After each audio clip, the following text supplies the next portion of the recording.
신약성경 한 246쪽 정도 되겠습니다.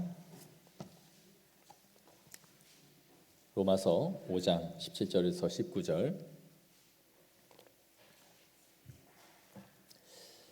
우리 한 목소리로 봉독하도록 하겠습니다. 시작.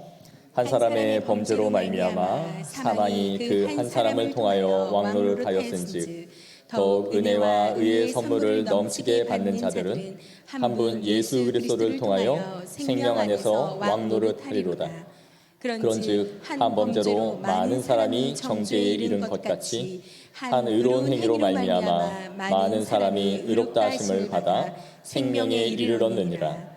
한 사람이 순종하지 아니함으로 많은 사람이 죄인 된 것 같이 한 사람이 순종하심으로 많은 사람이 의인이 되리라. 아멘. 많은 사람들이 천국을 가기 위해서 어떻게 해야 합니까? 라고 말하면 대부분 착해야 됩니다. 착한 일을 많이 해야 됩니다. 라고 말을 할 것 같아요. 또 죄가 없어야 됩니다. 이런 말을 하겠죠. 그러면 얼마나 착해야 됩니까? 또 얼마나 우리가 좋은 일을 많이 해야 됩니까? 라고 말한다면 말하기가 참 어려울 것입니다. 얼만큼 착해야 천국에 갈 수 있을까? 또 이제까지 지은 죄는 그러면 어떻게 해야 없앨 수 있을까? 앞으로 착한 일을 한다 쳐도 이제까지 지은 죄를 어떻게 우리가 없앨 수 있을까 하는 생각을 하게 되죠. 중세 수도사들은 이러한 문제를 해결하고자 많은 고행을 했습니다. 기도를 하기도 하고 금식을 하기도 하고 때로는 채찍을 가지고 피가 나도록 등을 때리면서 자신의 육체의 소욕을 없애기 위하여 끊임없이 몸부림을 쳤습니다.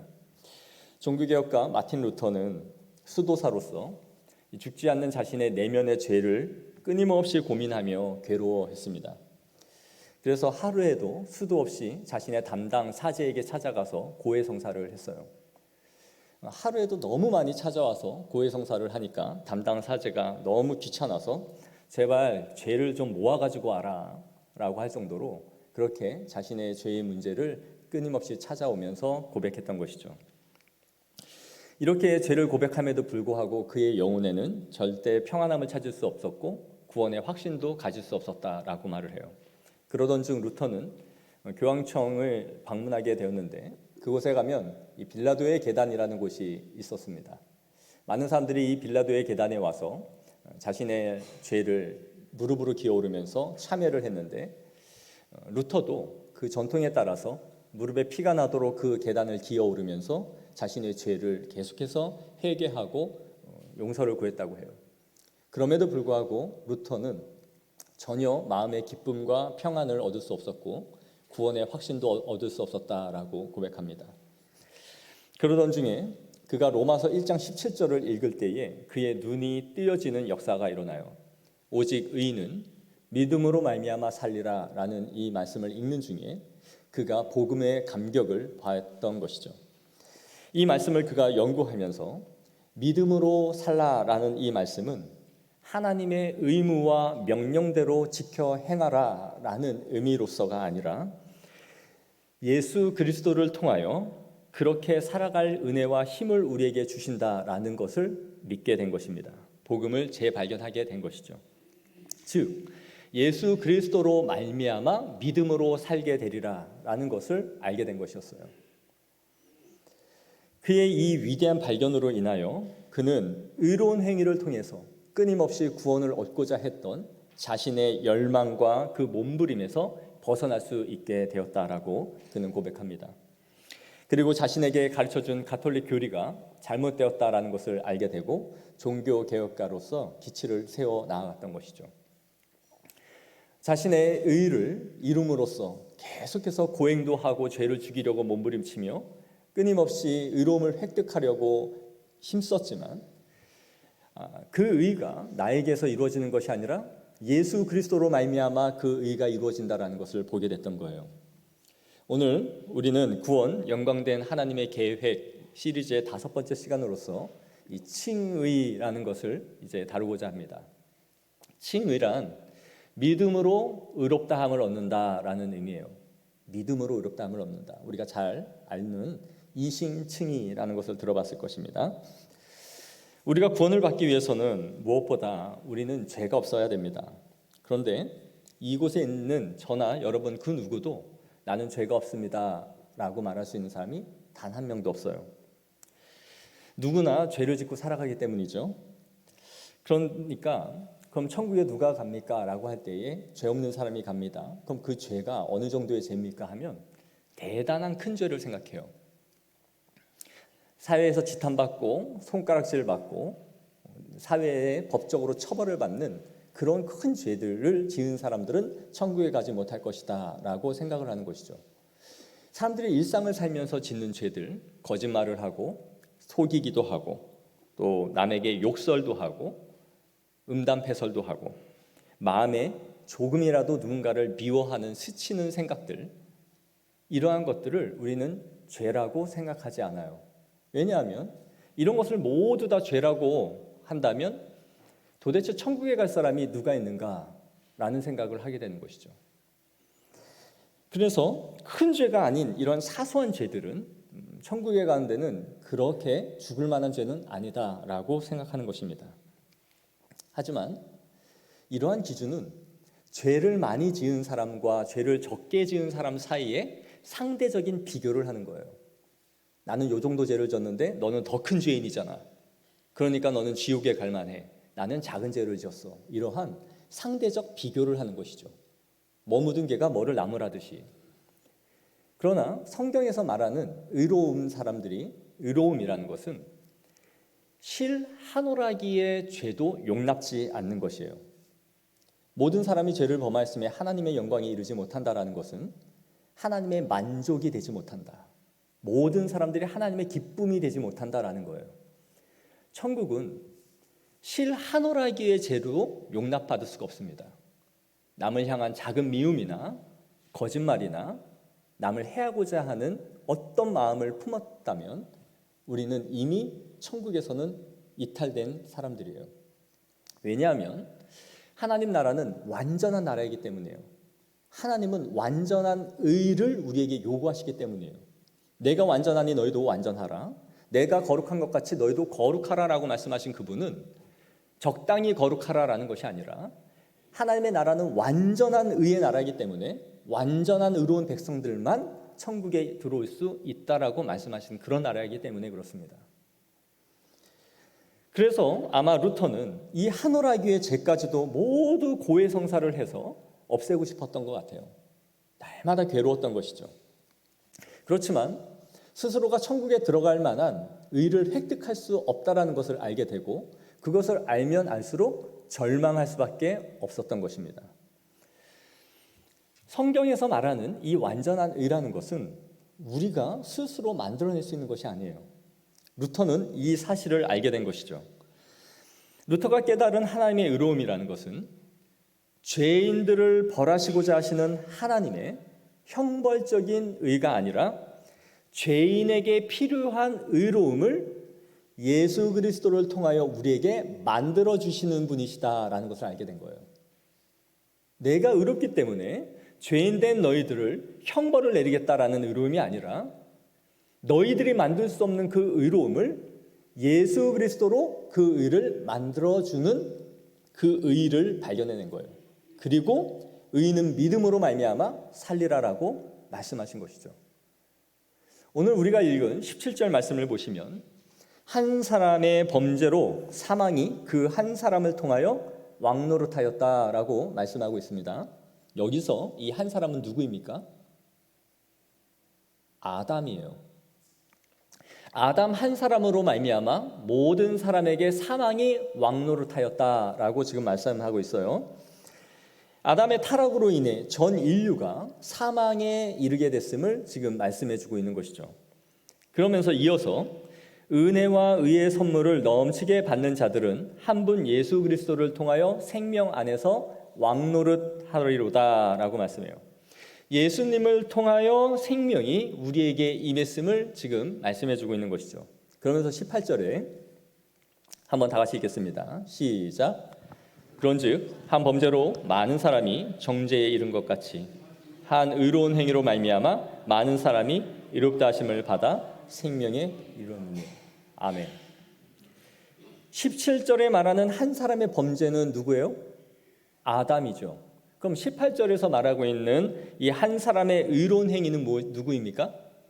예수 그리스도예요. 그래서 19절에 한 사람의 불순종, 즉 아담의 불순종으로 말미암아 모든 사람이 죄인을 만들었고 한 사람의 순종, 즉 예수님의 순종으로 말미암아 모든 사람이 의인이 되었다라고 지금 기록하고 있는 것입니다. 중요한 성경의 원리를 지금 본문이 말씀해주고 있어요. 성경에서 가르쳐주고 있는 원리 중에 하나는 대표성의 원리라는 것이 있습니다. 아담의 죄가 왜 우리의 죄가 되었는지를 오늘 본문이 말씀해주고 있는 것이죠. 우리는 이것을 원죄라고 말을 합니다. 태어날 때부터 아담의 죄를 가지고 태어났기 때문에 우리는 죄인이다라는 것이죠. 그런데 많은 사람들이 죄인입니까? 라고 말하면 네, 죄인입니다 라고 말을 해요. 그런데 원죄는 잘 받아들이려 하지 않습니다. 내가 왜 태어났을 때부터 죄인입니까? 아담이 죄를 범했기 때문에 그 죄가 우리에게 똑같이 전가됐습니다. 아니 나는 아담을 본 적도 없고 만난 적도 없는데 그 사람이 죄를 지었다고 해서 그 죄가 왜 내 죄가 됩니까? 사람들이 이렇게 반감을 갖게 되는 것이죠. 자, 성경은 아담과 하나님 사이에 언약을 맺은 거예요. 이걸 행위 언약이라고 해요. 즉 선악과를 먹느냐 먹지 않느냐에 따라서 영생을 받을 것이냐 못 받을 것이냐가 결정된 것이죠. 그런데 아담이 이 선악과 시험을 실패함으로 말미암아 죄가 우리에게 전가된 거예요. 그러니까 아담은 모든 후손의 대표였던 거예요. 국가 원수가 계약에 서명 날인을 하면 국가의 원수로 자격으로 그가 맺은 조약이 온 국가가 맺은 국민 한 사람 한 사람에 적용이 되는 것처럼 아담이 하나님과 맺은 이 언약은 인류의 모든 언약의 대표로서 맺어진 거예요. 그의 허리로부터 나올 후손을 대표한 아담의 언약이었다라는 것이에요. 바로 그는 온 인류의 대표로서 이 언약을 맺었고 선악과를 먹음으로써 우리가 모두 그 언약 안에서 죄인이 된 것입니다. 그런데 두 번째 아담인 예수 그리스도가 우리 가운데 오심으로 모두 생명 안에서 이제 사망이 왕노릇한 것이 아니라 생명이 우리에게 왕노릇하게 되었다라고 말씀하고 있는 것이죠. 즉 예수 그리스도는 우리에게 오신 두 번째 언약의 대표로서 실패한 아담이 아닌 그 시험을 성공한 언약의 대표로서 우리와 언약을 맺으신 거예요. 그러니까 첫 번째 아담인 인류의 대표로서의 아담은 선악과를 먹음으로써 하나님의 시험에 실패했지만 두 번째 아담으로 오신 인류의 대표인 예수 그리스도는 이 언약을 성취하신 거예요. 그래서 그분의 의로운 한 행동으로 말미암아 예수를 주로 고백하는 하나님의 모든 백성들은 이제 그 언약 가운데 들어가게 되고 생명이 왕노릇하게 된다라는 것을 지금 성경이 말해주는 것이죠. 아담이 언약의 대표로서 왔고 예수 그리스도가 언약의 대표로서 왔다. 그러나 첫 번째 아담은 실패한 언약의 대표요. 예수 그리스도는 언약의 대표로서 언약을 성취하신 예수 그리스도이시다. 그래서 첫 번째 아담인 언약 안에서는 우리가 다 인류가 사망이 왕노릇하게 되었지만 이제는 두 번째 아담인 예수 그리스도 안에서는 생명이 왕노릇하게 되었다라고 지금 논리적으로 풀어나가고 있는 거예요. 이해되십니까? 이것이 이 성경 안에 있는 대표성의 원리예요.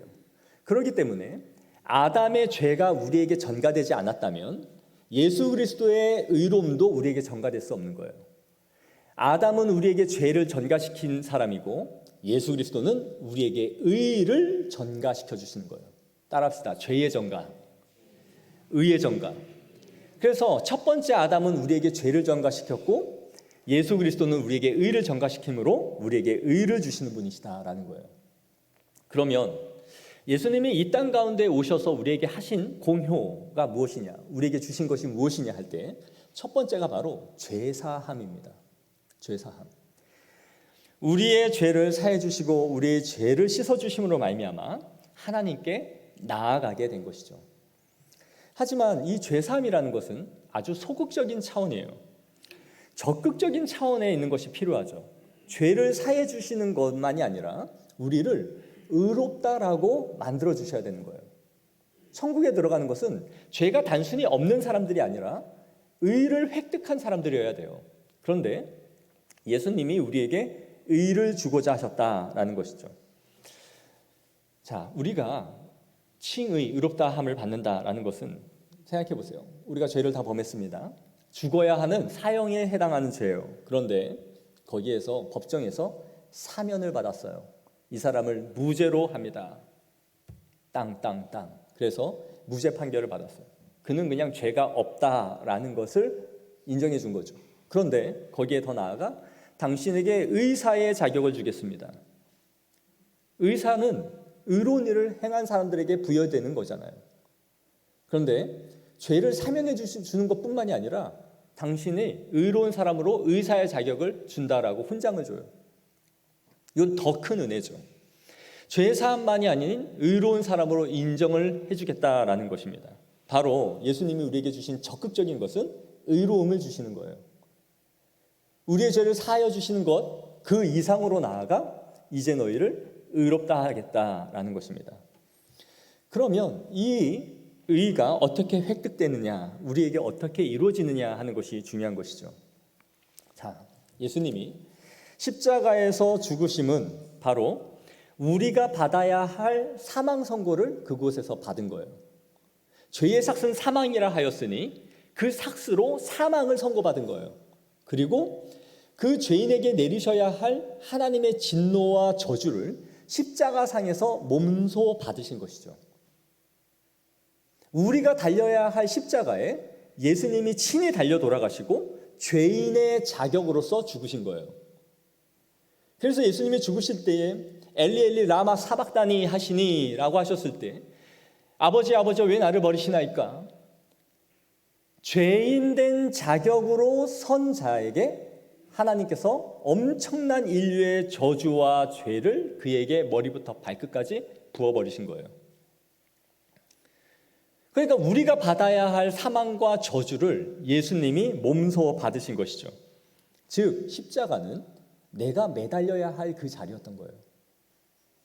내가 죽어야 할 자리에 예수님이 서신 것이에요.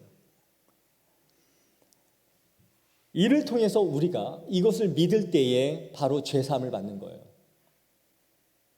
아, 내가 받을 사망, 내가 받아야 할 저주를 독생자 예수 그리스도께서 오심으로 죽으셨구나.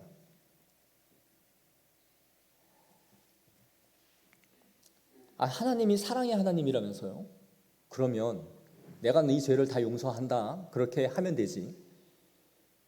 자신의 독생자 예수 그리스도를 저렇게 끔찍한 십자가형에 의해서 꼭 죽여야 했습니까? 그러면서 죄사함을 이루어야 했습니까? 제가 신학교 때 교수님에게 했던 질문이에요. 하나님은 우리의 죄를 그냥 죄 없다라고 하실 수가 없어요. 그분은 공의로우신 하나님이시기 때문에 그 공의를 만족시키셔야 하는 거예요. 죄의 삭은 사망이므로 누군가가 죄 없는 누군가가 죽어야 되는 것이죠. 그런데 인류에 죄 없는 사람이 아무도 없기에 구약에 예표하신 제사의 방식대로 예수 그리스도가 죽으셔야 했던 거예요. 그래서 피가 없이는 제사가 될 수 없듯이 예수님의 그 죽으심과 그 피를 받으심으로 인하여 우리 하나님의 공의를 만족시키신 거예요. 하나님의 사랑과 공의를 만족시키셔야 하는 거예요. 반드시 죄를 처벌하셔야 되는 것이지 처벌하지도 않은 죄를 없다라고 무효화시킬 수가 없는 것이죠. 그 처벌을 누가 받아요? 예수님이 받아내신 거예요. 이것을 믿는 것이 믿음입니다. 이것이 우리의 죄사함의 근거예요. 내가 죽어야 할 십자가에 예수님이 달려 돌아가셨음을 믿는 거예요. 이걸 믿는 자들마다 죄의 자유함을 얻게 되는 것이죠. 그래서 우리 예수님을 뭐라고 해요? 대속, 제물이라고 말하는 것이죠. 대신 속하여 주신 제물.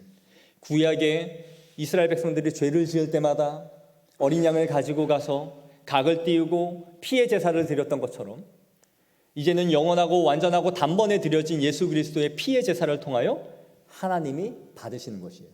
그러므로 하나님의 공의가 만족됨으로 우리의 죄를 사하여 주시는 것이 성경에서 말하고 있는 이 대속의 의미인 것입니다. 그러나 죄사함을 받는 것만으로는 하나님이 우리의 의로움을 세워줄 수가 없죠. 의롭다라는 것은 어떤 공로를 세워야 되는 거예요. 그 공로는 하나님이 우리에게 명령하시고 우리에게 말씀하신 바 모든 것을 이루어야 되는 거예요. 하나님이 말씀해 하신 것에 대해서 하라라는 것과 하지 말라라는 것을 우리가 완벽하게 이루어야 되는 거예요. 그런데 우리 가운데 하나님의 말씀 1.1획도 제하지 않고 지킨 사람이 있습니까? 여러분이나 저나 그 말씀을 완전하게 지킨 사람이 없어요. 하나님께서 율법대로 살면 생명을 주시겠다라고 주신 계명이 율법이지만 어떤 인생도 그 율법을 완벽하게 지킴으로 구원을 받은 사람이 없어요. 바리새인들은 자기들이 그 율법을 완전하게 지키고 있다라고 자부했지만 전혀 아니었죠.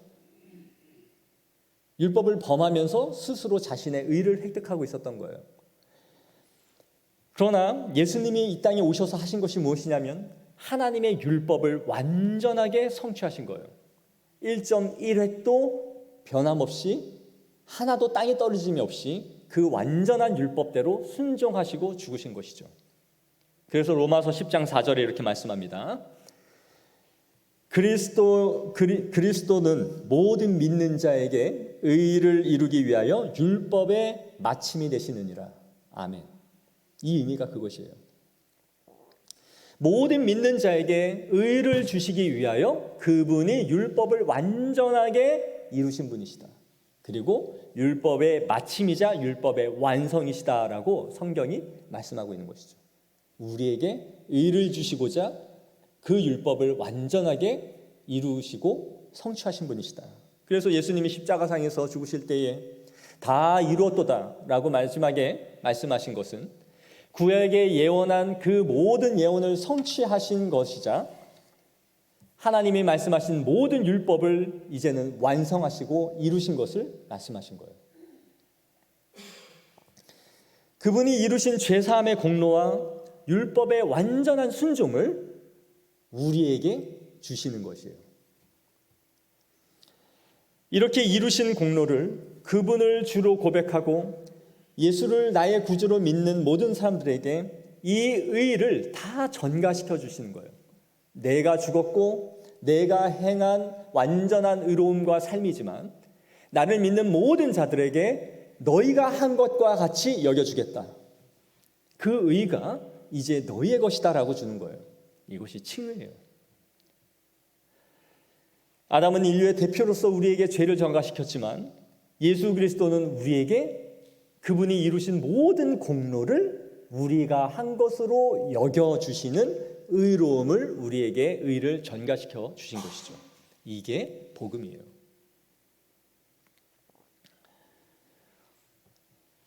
로마서 6장 3절 4절에 이렇게 말씀합니다. 무릇 그리스도 예수와 합하여 세례를 받은 우리는 그의 죽으심과 합하여 세례를 받은 줄을 알지 못하느냐? 그러므로 우리가 그의 죽으심과 합하여 세례를 받음으로 그와 함께 장사되었나니 이는 아버지의 영광으로 말미암아 그리스도를 죽은 자 가운데서 살리심과 같이 우리로 또한 새 생명 가운데서 행하게 하려 하심이라. 아멘.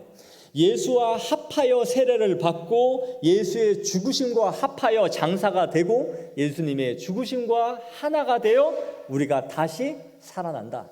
연합이에요. 그리스도가 십자가에 죽으실 때에 너희가 죽은 것이며 그리스도가 부활하여 일어날 때에 우리가 일어난 것이다. 그리스도가 의로움을 따라 살아간 그 행위가 곧 너희의 의다라는 것이죠. 아멘. 이것이 그리스도인이 받은 부요한 영광인 거예요. 예수님이 죽을 때에 우리가 십자가에서 죽은 것이고 예수님이 이루신 공효가 곧 나의 공효이니 내가 주 앞에 살아갈, 주 앞에 설 의로움이 획득받은 것이죠. 받아진 거예요. 그러므로 우리의 의는 우리가 열심히 살고 열심히 남을 위해 헌신하고 나라를 위해서 무언가를 하고 교회에 충성 봉사함으로써 얻어지는 의가 아니라 오직 예수 그리스도로 말미암아 그 의가 얻어지는 것입니다. 우리가 주님 앞에 섰을 때에 우리가 내세울 수 있는 의는 예수 그리스도가 나를 위해 죽으셨다는 것과 그분이 나를 위하여 그 의로움을 주셨습니다라는 고백 외에는 없어요. 그런데 이 의가 무엇인지를 모르는 사람들이 자기의 의에 빠지는 것입니다. 교회를 세우고 건축하고 봉사하고 헌금을 내고 무언가를 했다라고 말하는 사람들이 그리스도의 의가 아닌 자신의 의를 쌓아요. 그래서 내가 무언가를 했기 때문에 하나님께서 나를 받아주실 것이다 라고 생각을 하는 것이죠. 이것을 육체로 믿음으로 시작하여 은혜로 시작하여 육체로 마친다라고 말하는 거예요.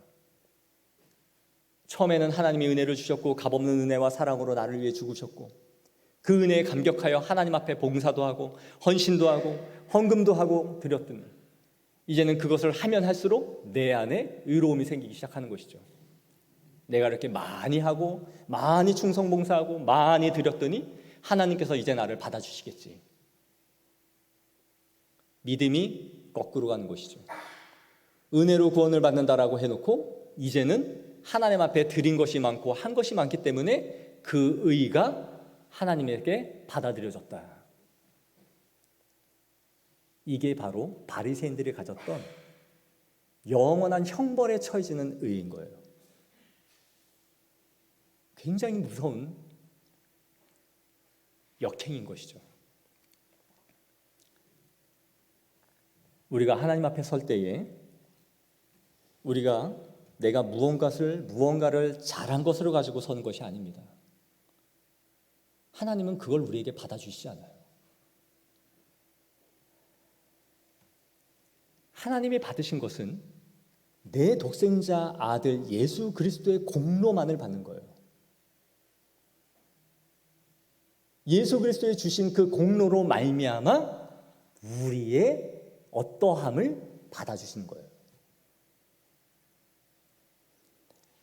우리를 받아주시는 유일한 이유가 있다면 예수 그리스도가 우리를 위해 죽으신 그 공로를 보시고 우리를 의롭다 여겨주시는 거예요. 이게 바로 중보자 예수 그리스도예요. 가톨릭은 사제와 하나님, 일반 성도를 사제를 통하여 하나님 앞에 나아갈 수 있음을 가르쳤어요. 그렇기 때문에 지금도 고해 성사를 통하여 사제가 하나님 앞에 나아가게 해주는 거죠. 자신이 중보자예요. 그러나 예수 그리스도의 죽으심은 예수 그리스도를 통하여 하나님 앞에 우리는 당당히 나아갈 수 있는 거예요. 우리의 중보자는 예수 그리스도이신 것이죠. 우리가 하나님 앞에 당당하고 하나님 앞에 은혜의 보좌 앞으로 나아갈지니라 라고 히브리서에 말씀하고 있는 이 당당함은 내가 무언가를 한 당당함이 아니라 예수 그리스도가 이루신 공로로 말미암은 당당함이에요. 하나님 앞에 섰을 때에 주님 보소서, 내가 나의 피로 씻은 나의 백성들이니이다. 그 한 예수님의 중보를 받으시고 우리를 받아주시는 거예요. 우리가 무언가를 한 것을 가지고 하나님 앞에 설 수 있는 인생은 없어요. 아무것도 받지 않으세요. 하나님이 받으시는 것은 예수님의 중보를 통하여 우리의 헌신과 우리의 삶의 깨뜨림을 받아주시는 거예요. 그거를 여겨주시는 거예요. 그러니 누구든지 나로 말미암지 않고는 아버지께로 갈 자가 아무도 없느니라라는 말씀은 그런 거예요. 처음만 예수님 믿을 때만, 그때만 예수 그리스도를 통하여 하나님을 만나는 것이 아니라 우리의 모든 삶의 헌신과 삶의 드림과 내 삶을 드린 모든 것 자체가 예수 그리스도로 말미암지 않고는 아버지께로 갈 수가 없는 거예요. 여러분 기도하실 때 왜 예수 이름으로 기도합나이다 아멘 이렇게 마칩니까? 왜 예수 이름으로 기도합니까? 라고 말해요. 그렇게 시켜서 그렇게 합니다. 그렇게 했다면 그 의미를 아셔야 돼요. 우리가 청산유수로 기도를 하고 우리의 간절함의 기도를 했기 때문에 하나님이 받으시는 것이 아니에요. 그 기도를. 우리의 기도는 예수 중보자 예수 그리스도를 통하여서 하나님 앞에 드려지는 거예요. 내 기도가 예수 그리스도의 중보로 정결하게 받으심으로 하나님께서 그것을 받으신단 말이에요. 그러니 예수 그리스도로 말미암지 않고는 하나님께로 다이렉트로 올려드릴 수 있는 것은 아무것도 없어요. 기도든 헌신이든 이 예배든 설교든 어떤 것도 하나님 앞에 온전히 우리에게 드려질 수 있는 것은 없어요. 예수 그리스도 안에서 그분이 우리를 정결하게 하심으로 하나님이 그 정결함을 보시고 예수님의 공로로 인하여 우리를 받아주시는 거예요. 아멘. 이것이 복음이요, 이것이 우리의 기쁨입니다.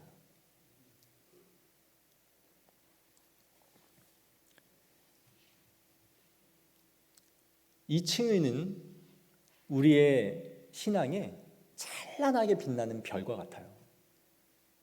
저는 이 칭의 교리가 없었다면 목회자가 될 수 없었을 거예요. 매일같이 나의 죄가 생각나고 내가 누군가에게 설교를 할 수 있을 만한 자격이 있는가라는 생각이 들 때마다 어떻게 설교를 하고 누군가를 가르칠 수 있을까요?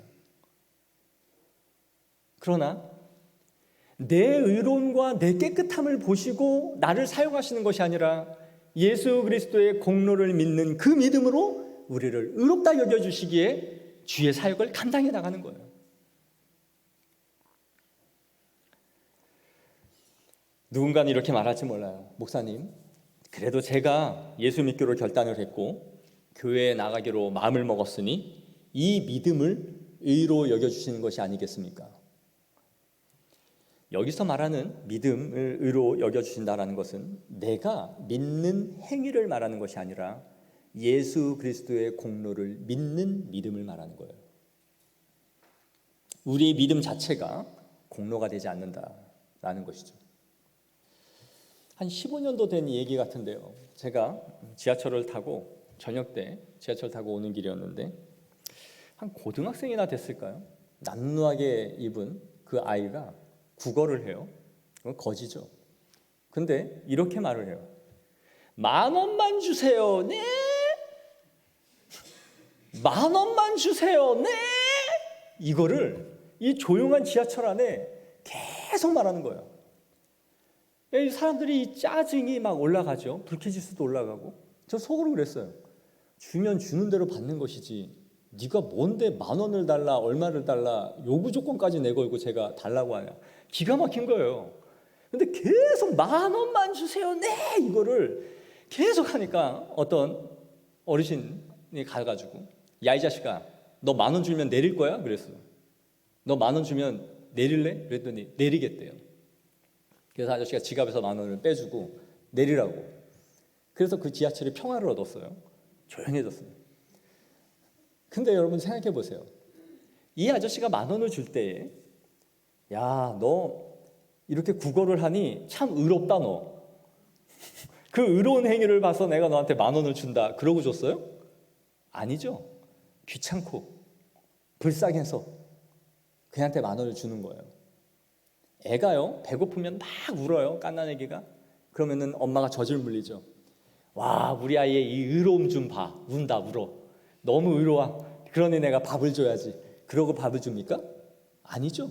본능대로 우는 거예요. 배가 고프니까 밥을 달라 우는 거예요.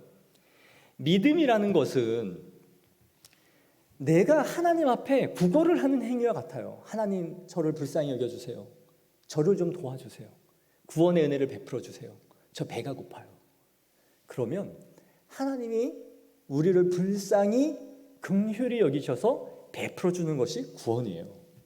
그 손 내미는 것 자체가 믿음이지만 그 믿음을 의롭다고 하는 것이 아니에요. 내가 지옥 갈 자식이고 내가 죽을 판인데 하나님 날 좀 도와주세요 하고 손을 내밀었는데, 그래 내가 너를 불쌍히 여겨 구원을 하마라고 붙잡아줬는데, 이제 와서는 내가 손 내민 게 의롭잖아요, 내가 교회 온 게 의롭잖아요, 내가 믿기로 했는 게 의롭잖아요 라고 말하는 것이 의미가 없는 것이죠. 에베소서 2장 8절에 너희는 그 은혜로 말미암아 구원을 얻었나니 구원을 받았으니 이것이 너희에게서 난 것이 아니요 하나님의 선물이라. 행위에서 난 것이 아니니 누구든지 자랑하지 못하게 하려 함이라. 믿음 자체가 하나님이 주신 선물임을 우리에게 말씀해 주고 있는 것이죠. 사랑하는 성도 여러분, 우리의 이 예수 그리스도 안에서 얻은 의를 생각할 때마다 우리는 자유함이 있는 거예요. 내가 오늘도 죄를 짓고 내일도 죄를 지을 거고 또 넘어지겠지만, 그래 내가 깨끗해서 하나님이 받아주신 것이 아니라 예수 그리스도를 받으셨기에 나를 받아주셨어요. 예수님은 완전하신 분이시잖아. 그 완전함이 곧 내 거라고 여겨주시니 이것이 나를 천국 백성 되게 하는구나. 예수님을 믿는 믿음이 믿음입니다. 그래서 개혁주의 신앙 고백 가운데 하이델베르그 요리문답 60문에 보면 이렇게 나와 있습니다. 올려주십시오. 글씨가 작지만 혹시 잘 보이시는 분들은 함께 읽으시면 되겠습니다. 이 하이델베르그 60문에 이렇게 물어요. 어떻게 하나님 앞에서 의롭게 됩니까? 라고 할 때에 PPT 있으면 올려주시고요. 이렇게 기록해요. 예수 그리스도에 대한 참된 믿음에 의해서만 의롭게 됩니다. 즉 내가 하나님의 모든 계명에 대하여 무서운 죄를 범하였다는 것을 나의 양심이 질책하며 내가 그 계명을 어느 것도 그대로 지키지 못했고 현재도 악한 모든 것에 넘어갈 경향이 있음에도 불구하고 하나님은 내 자신의 어떤 공로 없이 순전한 은총으로 마치 내가 과거에 전혀 죄를 범하지 않았고 내 자신이 그리스도께서 내게 주신 모든 것을 다 순종하여 지켰던 것처럼 내게 완전한 속죄를 통하여 그리스도의 의와 거룩함을 전가해 주시는 것입니다. 따라서 만일 내가 믿는 믿음으로 이것을 받아들인다면 하나님 앞에서 의로운 것입니다. 아멘. 사랑하는 성도 여러분, 죄인입니까? 그렇습니다. 그러나 의인입니까? 그렇다고 말해야 돼요. 우리는 죄인입니까? 하고 말하면 그리스도인들은 맞아요, 나 죄인이에요, 죽을 만큼 죄인입니다 고백해요. 그런데 의인이십니까? 의롭습니까? 라고 말하면 아니요, 아직도 나는 부족합니다 이렇게 말을 해요. 그런데 이건 겸손은 아닙니다. 의로움은 믿음으로 고백하는 거예요.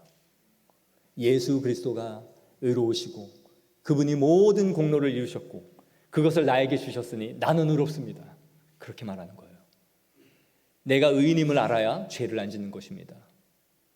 내가 자꾸 죄인이라 생각하면 또 죄를 지어요. 이제도 지었고 어제도 지었는데 또 한 번 짓는다고 뭐 나아지는 게 있을까? 그러나 우리는 의인입니다. 의로운 백성들이에요.